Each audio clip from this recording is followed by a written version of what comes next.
Amazing Kids Pusat. Ayo subscribe.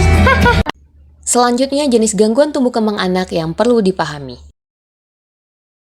Cerebral palsy. Cerebral palsy adalah kondisi di mana anak-anak memiliki kesulitan dalam perkembangan motorik anak untuk bergerak dan mempertahankan keseimbangan dan postur. Gejala gangguan tumbuh kembang anak dalam hal cerebral palsy biasanya muncul selama masa kanak-kanak atau balita. Anak-anak bisa mengalami kekurangan koordinasi otot, kekakuan otot, gerakan yang lambat, sulit berjalan, keterlambatan perkembangan kemampuan berbicara, dan sulit berbicara, kejang, serta sulit makan. Mereka juga bisa mengalami sulit menelan dan menggenggam benda-benda seperti sendok ataupun krayon. Dalam beberapa kasus, mereka bisa memiliki penyakit mulut, kondisi kesehatan mental, dan sulit mendengar atau melihat.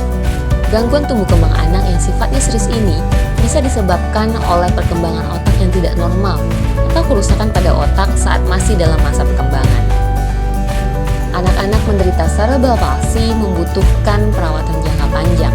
Obat-obatan dan terapi digunakan untuk membantu meningkatkan kemampuan fungsional mereka, meredakan nyeri, dan mencegah komplikasi. Terapi. Selain obat-obatan, berbagai jenis terapi juga diperlukan untuk mengatasi gejala cerebral palsy, diantaranya fisioterapi, terapi okupasi, serta terapi wicara. Ayah bunda, apapun keluhan buah hati Anda, percayakan kepada kami di Amazing Kids.